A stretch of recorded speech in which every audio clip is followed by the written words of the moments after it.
welcome to the day 3 of Black Family Homeschool Educators and Scholars virtual teaching, second annual virtual teaching. My name is Dr. Khadijah Ali Coleman, and it's a pleasure.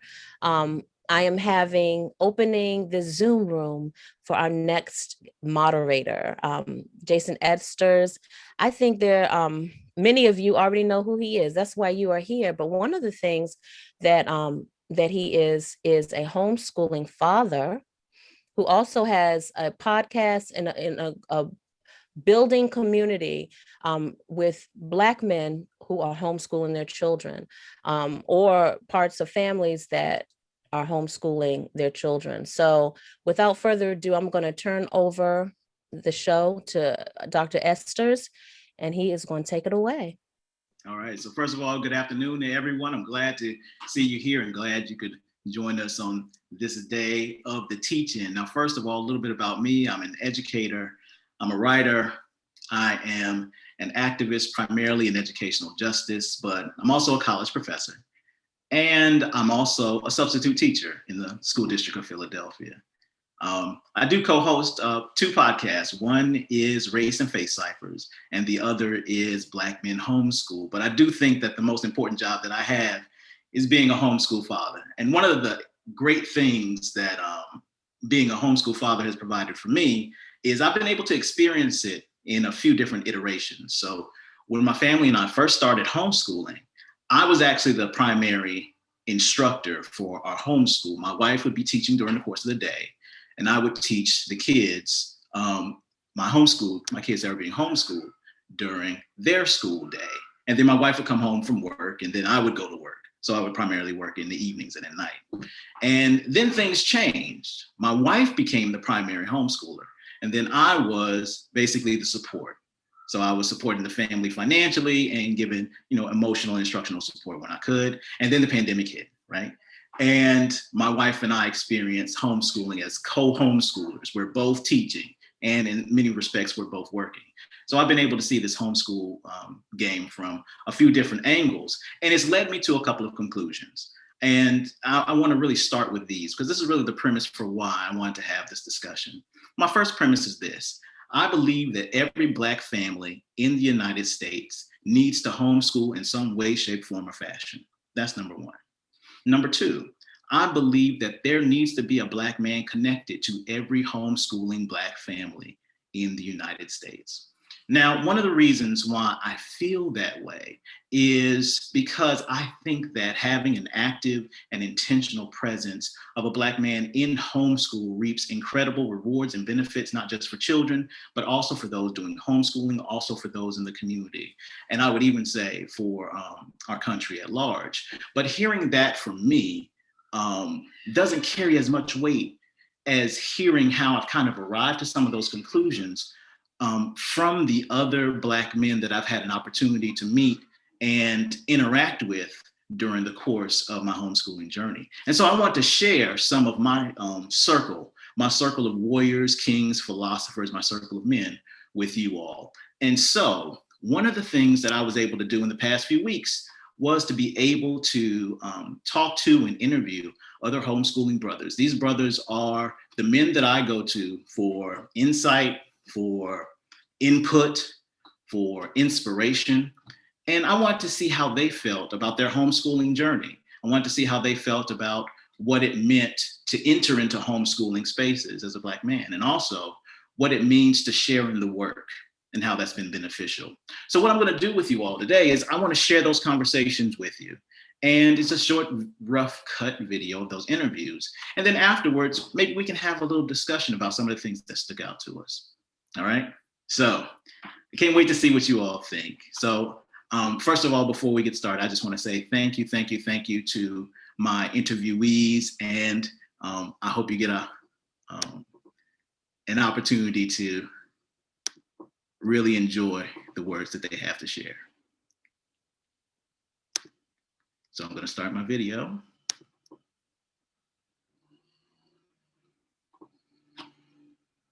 And the next voices that you hear will be my interviewees. Hope you enjoy.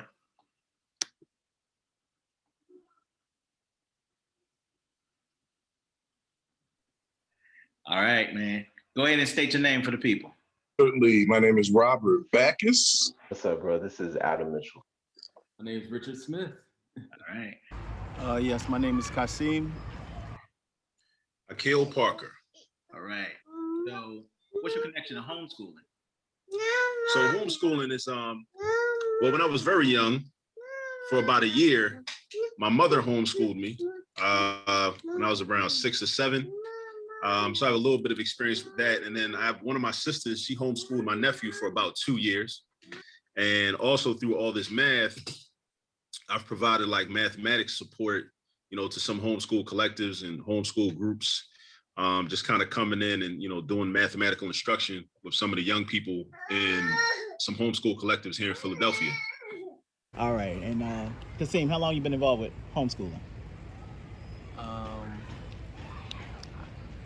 would say recently, this past year, throughout COVID for the most part. So about a year and a half. About a year and a half. Yeah. Yeah. So you're a newbie to the homeschool Very. game. Yeah, very. And how long you been homeschooling? Homeschooling for 10 years. We've been homeschooling for, I'd like to say, our first child is 17 going on 18 years. So I like to think of homeschooling. My philosophy is for 17 plus years. And Adam, how long you been homeschooling, man? Ooh, I would say roughly 20 years. So what's the thing that inspired you to want to homeschool in the first place? Because when you started, there really weren't as many people doing it as today. So Absolutely. I have to say that I have a sister who has a whole lot of children. Actually, she has one more than we do. And she was homeschooling. And at the time she was homeschooling, I had no idea what homeschooling was. And, I, like a lot of other people, thought this is a pretty strange idea. I mean, why homeschool your kids when there's actually schools already prepared for them? It didn't make any sense to me. But I think I pondered that over the years. And then as I came to know more about who I am, because I came to know the Lord, it kind of sculpted my way of thinking. So I thought about what is homeschooling, and I feel like the Lord kind of directed me in that direction to actually homeschool. now, besides being a homeschool father and a homeschool parent, what are some other connections that you have to homeschool? Well, I guess you could say I co-host this awesome podcast. Is it awesome? Awesome podcast with this brother named Jason Esters, so, called Black Men Homeschool. All right. So this is what I want to, because we talk all the time, right? We talk all the time.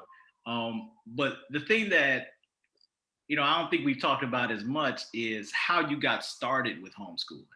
So what was it like when you first started your homeschool journey? We actually started out of necessity. It wasn't planned. Our oldest son, when he was born, we later learned that he had a number of food allergies and extreme eczema. And his food allergies were so severe and so numerous that we couldn't imagine sending him to school. So we started looking into homeschooling. And we actually started out with cyber school for kindergarten. So we did cyber school first when we was in Philadelphia. And then when we moved, like the next year, we actually ended up moving to Baltimore. And they didn't have the cyber school option, or at least not the free option. So we ended up looking into it, studying, and decided that, yeah, we're going to continue with this homeschool. Got you. So you mentioned that in those 20 years, there's been quite a few changes, with changes in the family. So what are some of the iterations of homeschool that you've gone through since the very beginning? Like, what are some of those changes that you mentioned before? Well, I would say like starting from present, I would say that today all of my children are in a brick and mortar type environment, more of a traditional setting, even though my youngest children who are still in elementary school age, I would say that their current school is really more of a micro school concept. in a non-traditional faith-based setting. And that works. Whereas, when we started with my eldest children, we more so utilized entirely home-based, or more of a family-based co-op method.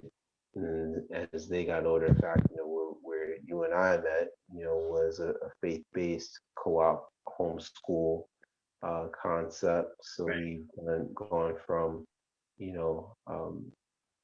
doing things more geared to just in our home, or with other families that we knew personally, to a broader co-op model, Yeah. to a brick and mortar type model. Um, So when you first were exposed to homeschooling, were there other Black fathers in those spaces when you first got involved? There were, yeah, there were some, a couple, but not as many as there were sisters. Not as many as there were mothers. Right. But yeah, there were a couple. Not saying that they weren't involved, but I just didn't see them initially. Yeah. Yeah. I mean, okay. So what does that do for you, being the man in the room when you enter into those spaces? Like, what are some things going through your head? Because I mean, one is like, man, I'm the only brother here. But after you have that initial thought, how does that affect kind of the way you interact in the space? Yeah, what I do, it depends on the space. Yeah. So, for example, I took my children to just some sort of celebration, and I walked in. It was me and the children, and then everyone else was the moms and the children, and it was kind of mom led. So almost in that moment, I kind of felt like an intruder in a sense, because they were giving out roses to the moms, and I'm sitting there like, okay. I said, my wife should have been here. But and then they took a picture together. I wasn't allowed to be in the picture, what I'm saying? And it was nothing against them. I think they had already planned that. You know what I mean? So, and I wasn't the one that was always there. My wife was always there, and I would be there if I could be there during that time. So, sometimes I feel like an intruder in the space, and other times, in other spaces, it's more welcoming. You know what I mean? It's like, oh, great, we're happy that you're here. You got me, meet my husband one day. He's great, and then I eventually end up meeting the husband. Yeah. Eventually. So, it's been kind of good ways to network and get to know some men through their wives, get to know some homeschooling men. Right. Now, your dad's an educator, right? So Definitely, yeah. What was it like watching him? It really instilled, again, I think it made that connection between, for me as a young child growing up, it made that connection, intellectually and also, emotionally with me between manhood and formal education. Because here was my model of, Black manhood, and, he was a teacher, and he went to work every day, and then, he taught other people's children, and he also taught me many things. And also, and again, this was a good supplement to, my mother, for that 1 year, when I was about maybe 5 or 6 years old, when my mother was homeschooling, she kind of did the lion's share of that work and took the lead on that. But I also knew that, like, my father was out, in a public school, educating people in that space. And also he would try to help me with some things, as sometimes in the home as well. So again, it provided that example and connected, education with manhood. Now, one of the things I always admire about you, like when I think about the people in my life, I think about you as you are my OG. Like you are the person in this homeschool game that I always look to and I always look towards, kind of like a mentor of how things can be, because you have, your kids started earlier and you were in homeschool spaces. But I'm curious about how it was when you first started. Like when you guys first started homeschooling, did you see a lot of other Black families homeschooling? And also, did you see a lot of Black dads participating in homeschool? Yeah, that's a very good question. From the beginning, though, we couldn't find much. We couldn't find a whole lot of people who were homeschooling, and African-American men, like it was foreign to me. So the people I knew, it was foreign to them. So the whole idea of actually seeing a whole lot of African-American dads who were interested in homeschooling, that was kind of zero, you know. Yeah. But we did, like I said, we actually did join the co-op program where we did see a few Blacks who were homeschooling. But of course, you didn't see the visibility of Black men, obviously, because many of them were working. So they couldn't actually be visible. So in my mind, like a lot of people, you kind of think of homeschooling. Back then, they thought of it as it's something that women were doing, right? You know, not necessarily something that was a family thing where the men were doing and very involved in as well, because they weren't visible in that way. Got you. Now, have you seen many Black men doing homeschooling with their families? To be honest, not necessarily. I would like to think that there's more that we just haven't ran into them yet. Yeah. But I could definitely say seeing you has been an inspiration to me alone, because I'm just thinking like, well, I don't know if I could really do this. I know my wife is capable, but you know, I don't know where I would fall in. But it's like you could do many things. I read books to my daughters. We go over words, numbers, colors. My older kids, I let them read to me. We go over what they read. You know, so it's things that I didn't know I could do that I'm actually doing now. Yeah. So that's a blessing as well. Yeah. So, all right, I'm gonna bring up something. It's been a while back, right? So, a couple of summers ago, you came over to like a birthday party we had at the house. Yes. Right. And it was just a whole bunch of families there. Mm-hmm. Now, I don't know if you knew it at that time, but you know, almost all those families homeschooled. I didn't know it at that time, but I later learned that they did. And the one family, I can't think of his name, but he had the older son who had homeschool up until high school, I think. Yeah. I was very impressed with him being homeschooled up until high school, and their daughter as well, I believe. Yeah. I'm still in shock, still thinking about it right now. Yo, what was so impressive about them? Like, what's the thing that stuck out most to you about their kids and their family? Just the way that the young man spoke, how he carried himself. It's like, you might think like, well, homeschoolers are, I don't know, strange or different. Like society kind of makes you think like, well, they're away from the world kind of in a sense. And it's like, no, they're really not. It's just a different way of doing it. Right. And it's not bad. It's actually good. Yeah. And you know, they are happy. They're not saddened, like, you know, nobody knows me or I don't get to hang out. It's like, no, he's actually exploring. He's smart. He's up to par. He could take the test and pass and score high just as well as the people that go to school, maybe higher. Yeah. So that was impressive to me. Yeah, and he was just, the best thing about it, he was just conversant. Like he could just carry on conversations and I was impressed. And he was being himself. It wasn't like it was anything forced or anything like that. I'm not even sure if his dad was around when I first heard him speak. But you know, when his dad came around and just confirmed everything, it was another inspirational. Yeah. So let me ask you this question, because you've always been really involved in what your kids were doing in homeschool. So you work full time, you got 8 kids, and yet, you know, I'll still see you at the co-op, you know, doing, you know, teaching the kids physical education and doing stuff with the kids. So how do you manage that? How do you manage, you know, being the provider for the household, but then also making time to be there with the kids? Like, how do you do that? Well, the real quick short answer is the grace of God.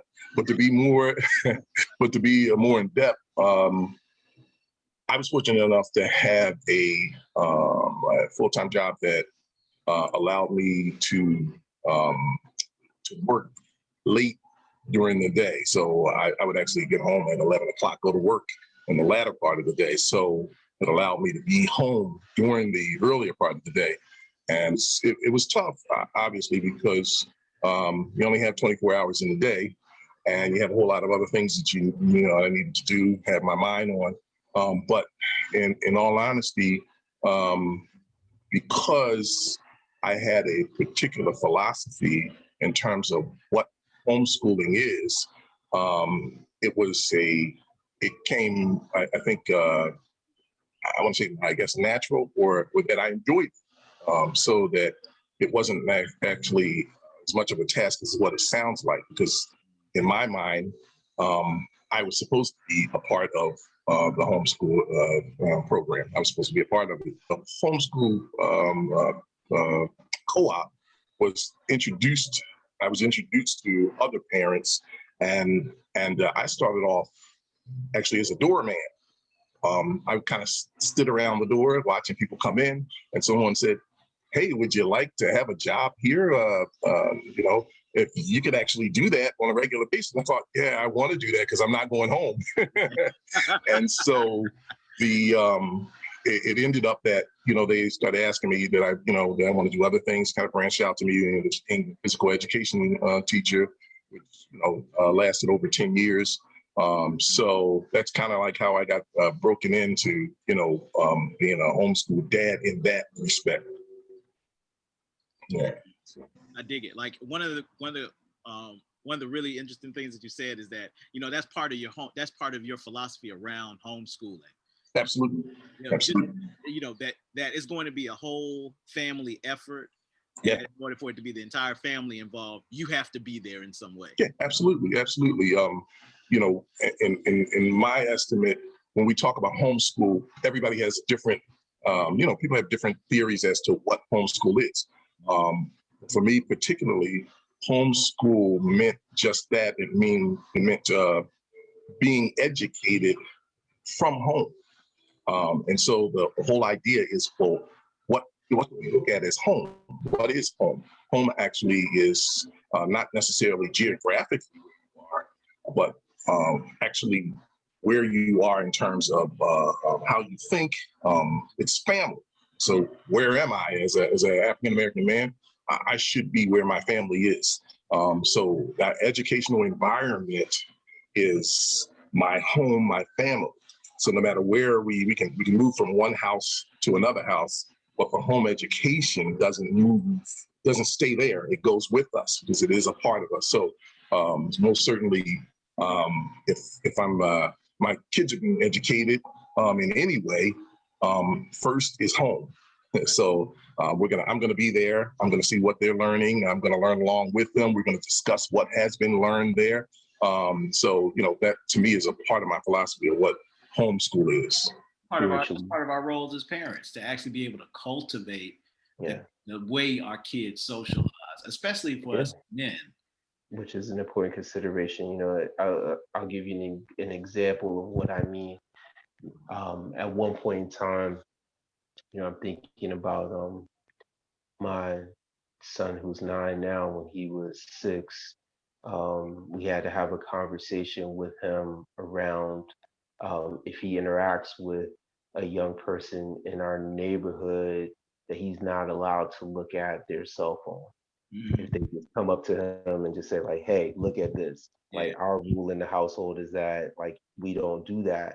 And this isn't even in, kind of like a school context. This is just in a neighborhood socializing with your neighbor's context, right? Because we had an experience where, there was a young person, unfortunately everyone, is raised differently, and with, they have different dynamics going on in their household. And, with like technology, it's very easy to have access to things that are, damaging and wounding to our spirits. And, very easy to kind of just share that information, right? So, we hear that. And, just to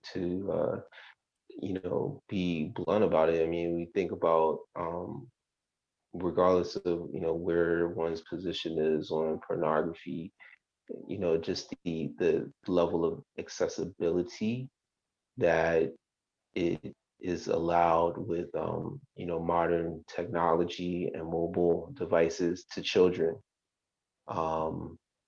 is something that is we have to really like guard and protect our children's spirits from that. And if you are a person of faith and you're striving to cultivate your children to have a certain sense of propriety and really like a certain purity of consciousness. You really have to be very kind of like circumspect. So here's my question. So what have you gained personally, whether it be like thinking about life goals or interactions? What have you gained personally from other Black men in these spaces? I think what I've gained personally is personal growth, like the need to grow as a homeschool dad, right? Mm-hmm. And what I mean by that is to grow my thinking about it, to do a better job planning as well, but also the type of engagement I should have with it. From interacting with different homeschool dads, I learned from these dads, and I'm just like, okay, this is what I need to do to step up. So for me, it's really been almost mentoring without them knowing that they're. Oh, man, dude, you done opened up the box now, man. So now you got to be specific. Can you give one instance of something where you were like, oh snap, I need to do this. Mm-hmm. That's good. I need to do this. I like the way that brother's doing that. Let me do. Can you think of one instance? Yeah, I can. I mean, like for example, and forgive me for keep bringing you into the conversation, but like, but I think about how you actually structure classes for your children. You know what I mean? And that's something I've never done. I've never structured a class or really said, okay, I'm gonna structure this class for my children. I'm gonna put this together. I'm gonna, and this is what I'm gonna do week to week. I haven't done that. I mean, my wife and I, we've done it together. Yeah. You know what I mean? Or she has done it and I've kind of given input, but I haven't said, okay, this is my area. You know what I mean? I'm by training a sociologist. So this is my area, social studies, and I can really put together a good curriculum for my children. And that's something that has changed drastically because, watching you and seeing how you put together curriculum with your children and think through different texts that you want them to read, when you want them to read it, timelines, all those things, assignments. And I'm like, okay, I need to do a better job of doing that, utilizing the expertise that I have to benefit my children. So that, right. I think that's what goes back to seeing that in you, seeing that in some other men, seeing how they utilize their expertise to benefit their children. So what significance do you see in Black men taking an active role in educating Black children? Since a lot of times when we do see it, it's mostly the sisters doing it. I think it's very important in terms of just modeling, in terms of, modeling for children, especially for boys. Not to say that it doesn't have a positive impact on girls as well, in terms of like what type of man that she would want to, be with in the future, and what type of man she would want to associate with. But especially in terms of modeling what manhood looks like, I think if fathers and when fathers take an active role and involvement in homeschooling, I think what it does is it instills in the child, especially the young boy, that there's a direct connection and an inextricable link between manhood and education.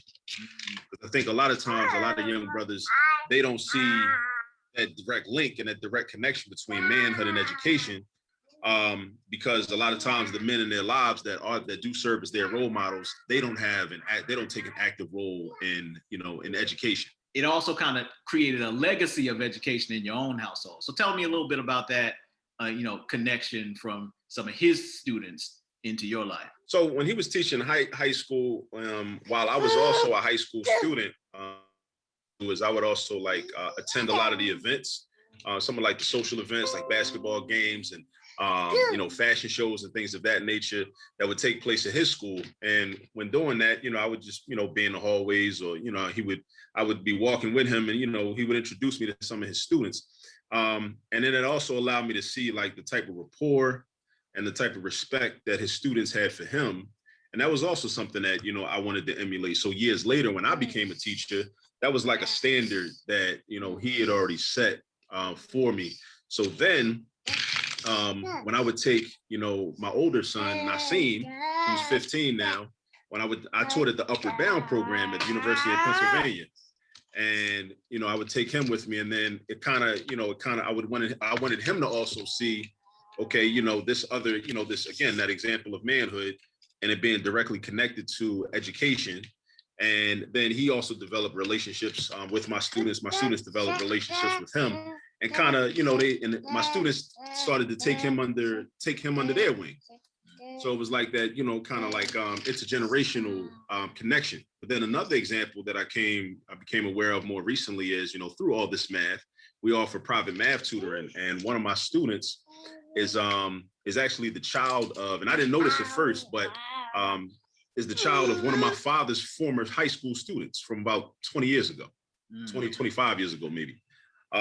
So, it's just, we didn't even know, but I just recently found out, in the middle of one of our sessions that his father attended the school that my father attended. It's been inspiring because, when all you see is women at first, to be up front, it's like you don't really have anybody to, have a role model or to look at this, just to see how they're doing it, to get some tips and those types of things. So once started connecting with some of the men and started seeing what they did and having conversations, it was really helpful to me, and hopefully I was helpful to them as well. You definitely see that. Can you think of a significant instance that you had with another homeschool dad or another man that was in a homeschool space where you were able to broach a kind of conversation that was enlightening for you or illuminating for you that you might not have had otherwise? Can you think of anything? Of course. I mean, there's two things. So one, Black Men Homeschool started out just having conversations with you, right? So True. And being able just to have those conversations about life, having conversations about homeschooling and what it navigating different situations in the family. So that has been extremely helpful. And then, another time being able to sit with some men and just talk about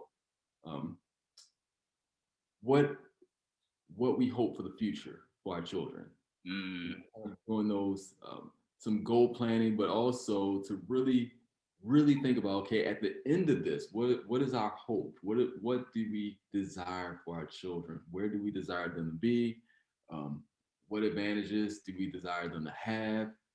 To really think through those things was really good, because I didn't. I was thinking about, okay, we need to take care of this right now, but then really think about the trajectory of it all. Yeah. I mean, I think part of that trajectory is also tied to what we're demonstrating to our children too. Being part of that co-op, was that your first time being a part of a co-op that had such a large number of other Black men and or Black families in homeschool space?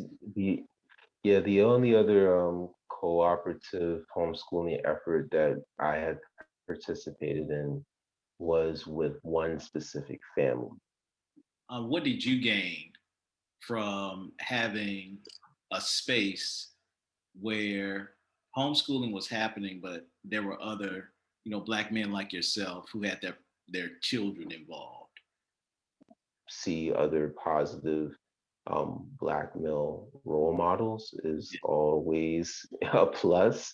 And particularly, seeing, people that have a similar approach to life from a faith and values perspective, that's always a plus.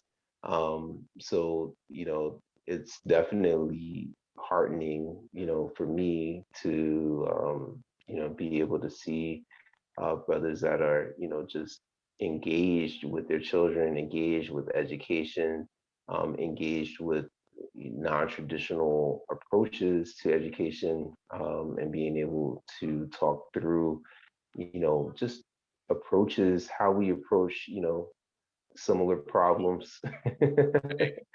You know what I mean? Being able to sharpen one another, share experiences, and then obviously the opportunity for fellowship. I think the different experiences that, there's one brother that I've known. He's one of the first brothers at the co-op program that I got a chance to meet. We would laugh a lot because we would talk about our experiences, and we were saying, well, our children have a different experience than what we had growing up. That was particularly interesting thing to focus on with me and this one brother, because we were thinking to ourselves, wow, they respond different from the way we did around the way. We was talk about how we were around the way, and it was something to kind of to ponder on, to think about in terms of how our experiences were very different from the experiences that our children's have, and what of our past should we transfer over to them in terms of our culture, and what are those things that are not good to pass over to them. And so because we were able to converse and talk about that, there's certain things that I see, well, we kind of grew up, you said something like that, that was a fight. Right. And we had, he kind of agreed with me, yeah, man, we didn't take that kind of stuff. We would do this, we would do that. But because we were bringing up children that were in a different setting, and as I mentioned earlier, the one scripture says, bring them up in the way they should go. We should go. We were challenged as African-American brothers to say, yeah, that might have been our past, but is that the way they should go? So just having that kind of camaraderie challenged us to be able to look at things from a different perspective. There's some things in our past, for whatever reason, where they may be good. They should be part of our training and bringing our children up. There's some things we were able to discuss, think about, and more in depth, and say, that's not good, man. That's something we should probably get rid of. It's actually golden. Actually, it's golden to be able to have African American dads sharing with one another. And I kind of think we don't do that often. I think and this is just my opinion, I think that as African Americans, or the people I grew up with, men don't always talk a whole lot. We can do surface talk, but surface talk just doesn't get it if you're trying to raise your children. I think you put your finger on something really important. Just is the high level of engagement that makes a huge difference. And the co-op that we were in had that, and I think it rubbed off on the kids. But you know what else? I think that's something special about you too, because you weren't the guy, because you got a 9-to-5. You got a real 9-to-5. Like, you at work. So when the co-op was going on, you weren't at the co-op, but your high level of engagement with your kids outside of normal school hours is the thing that really sets your family and your children apart, right? So, oh wow, thank you, bro. So one of the, so I have a question after this, but I gotta tell you a story. So one of the, there's a young man, I interviewed him too.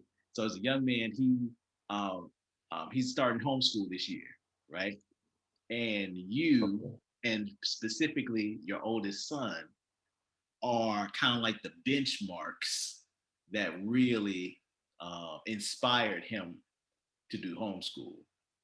Oh wow! Because we were having a get together. Oh wow! We were having a get together, and he met your son first, and he was just so impressed about how conversant he was, about how he carried himself, how he was just real, had a lot of integrity, a lot of conversation. He was like, "Man, who is this kid? How old is he?" All right. Oh wow! And then he had a conversation with you later. And he was like, "Oh, you guys homeschool?" And he just talked so much about how his sons are younger. He was like, "That's what I want my son to be. I want him to be fully himself and fully comfortable being himself, and to be able to, discuss the issues of the world." And and so I had to share that. I had to share that with you because, some brothers might think, well, how can I get involved in homeschool when I got to work my 9-to-5? I'm the financial provider. I'm the person making it happen. But I think you're a model of what engagement looks like, or what engagement produces, even if it's not during the school day necessarily. You understand what I mean? Yeah, I feel you on that, man. I really, wow. I appreciate you for sharing that. Man. Wow. I mean, and I also had to kind of like pass on the credit where it's really due, which is my wife, because she was the one in those early formative years, that really gave a lot of sacrifice in terms of, really her career so that she could be at home. Like that's what I observed in the co-op context. They're interacting with children, but not infantilizing them, if I'm saying that word properly, right? They're really like engaging them in a way that kind of shows a sense of like mutual respect. They'll probably be more rigorous and intellectually challenging at a younger age than So what tell we me this. So prefer. as a dad, how do you encourage that? I mean, I just, the best way that I do it is just, I just try to be transparent with them and tell them what my objective is, which is for them to be strong critical thinkers. Like I tell my children that all the time, and I tell them that that's my expectation is for them to be critical thinkers, to be avid researchers, to be able to read or analyze information and to be able to digest it and form an informed opinion about said information, to have a sense of respect and virtue and appreciation for world culture, um, and for humanity in general. Last question for you. What are some things that you've gained personally from having other Black men in educational spaces? Oh man, where do I begin?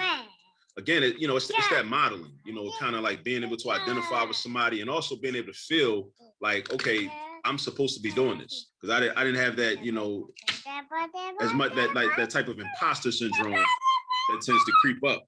Yeah. That tends to creep up. But if it did creep up, I would say, no, I'm supposed to be able to do this, because Black men are doing this. Yeah. Because I come into this classroom and I see a Black man doing this every day, and I'm a Black boy aspiring to grow to become a Black man one day. So this seems as though this is something I'm supposed to be doing because of this example. Yeah, real talk. So how important do you think it is for Black men who are thinking about homeschooling to have other Black men who've been through it before, to have a presence or being able to be an example for them? It's very important. It's very important because somebody like me needs to know that I can do it, that it is being done by another Black man, and that encouragement just to be around like-minded people that's able to even assist and say, you know what, you need some help, call me, come around, I'll help you. You could do it. I started out like this, it was tough for me. So I could, somebody I could relate to and feel like, well, you know what, if he could do it, I could do it too. And just to know that it's even out there to be done. Yeah. Because 9 times if I'm thinking I'm teaching somebody, I need a teacher. Right. Somebody that went to school for this, that's able to do it. Yeah. I might not have the confidence that I could do it myself, but they had to learn as well, even if it was through school or college or wherever. So I think it's very important, and we need that. We need more of it. Yeah. So hopefully I could be an inspiration like that. Oh no, you there, dude. You there.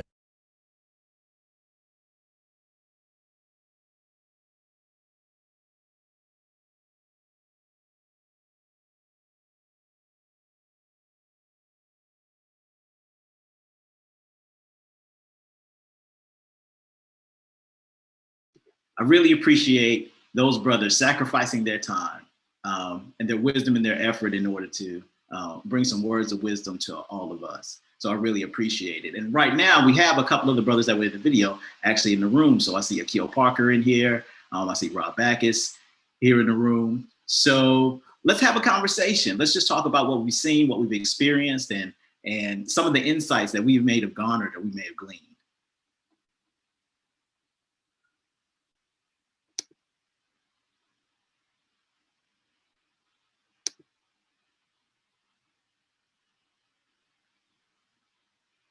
I see you all waiting. And so there are some really good things in the comments. And one of the things that I really enjoyed out of the comments are comments around the visibility of Black men, right? One thing about the visibility of Black men is that in these homeschool spaces, even though we haven't seen a lot of brothers doing things, the brothers are there. Well, you know, one of the questions is, well, what about the connection? You know, how connected are they? Akil, I see you, brother. Mm-hmm. Say that again. Oh, I just said I see you, man. Did you have something that you want to add? Nah, I got pinned on the screen. I don't know how that happened. Okay. But I mean, I definitely appreciated like hearing just the other experiences from especially the brothers that are more experienced at homeschooling. They make it look easy. You make it seem like which I guess that's a testament to them and the effort that they've put forth. You know what's easy? The easiest part is being comfortable with a brother enough to, you know, kind of unburden and share. You know, because none of this homeschool stuff is ever easy, especially when you feel like you're alone. But when you have somebody that's sharing the journey with you, then just having somebody with you lightens the burden enough that you can share in such a way so that the insights come out. And also some of the burdens come off. And I think that that's part of the process that I think we need as men to share more of. You know, we always use the aphorism that iron sharpens iron. But that's only when iron and iron meet. It doesn't happen, you know, in vacuums. It doesn't happen in a void, and it doesn't happen, you know, 1 week to another. It has to happen when we're in contact with one another. Right. And that's part, I believe, of what men need to do in order to sharpen each other, and what boys need to see in order to get the most out of themselves for being young men, right? Yeah. And I'll take it even one step further. You know, it's also important for girls and young women to see so that they can take the measure of the kind of man that they could see themselves involved with in the future. And so they can have a standard for that kind of man as well. So, you know, one of the things that I think is really important is that building community. My hope is that this documentary shows how important it is for men to be in community with one another. The building will happen, but we have to be in those similar places first and foremost. Yeah. Be comfortable being like vulnerable enough to just be like, you know, because especially like, you know, if you're a person that, you know, you've achieved some success in your life in whatever area of life it is, it's kind of a lot of times, well, I'll speak for myself, and I'm sure there's some other brothers that can relate. It's difficult to expose when, you know, you have those flaws and those weaknesses, and when you don't understand something, you know, when you have to admit that, you know, you're not doing that well at something, or you could use some help or some insights, or some guidance. And I guess like, you know, with, you know, and I guess that's why the community is important, because then you feel more comfortable like exposing yourself for what you don't know, what you don't understand, and what you could use some help with. Because a lot of times, you know, we kind of follow that kind of adage, like, you know, when like kind of like this whole like mentality of like, you know, women and children can make mistakes, but men can't make mistakes, because we assume that position where it's like everything's going to fall on us.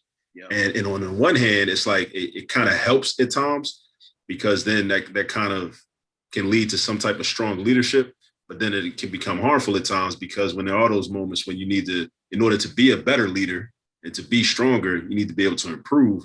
But then you feel like, well, I can't even expose my weaknesses, so I can't like, I won't have the opportunity to improve, because I gotta walk around as if I'm perfect.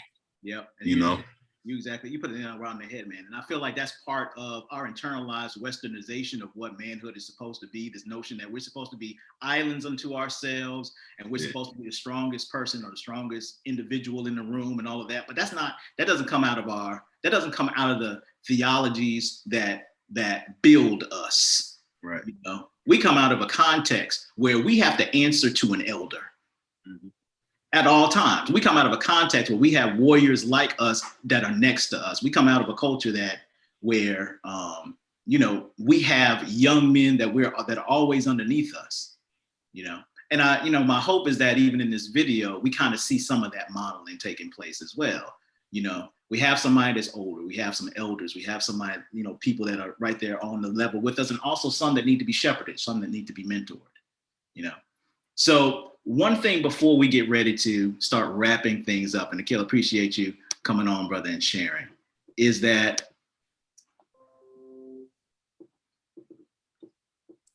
there are some important lessons that we can take from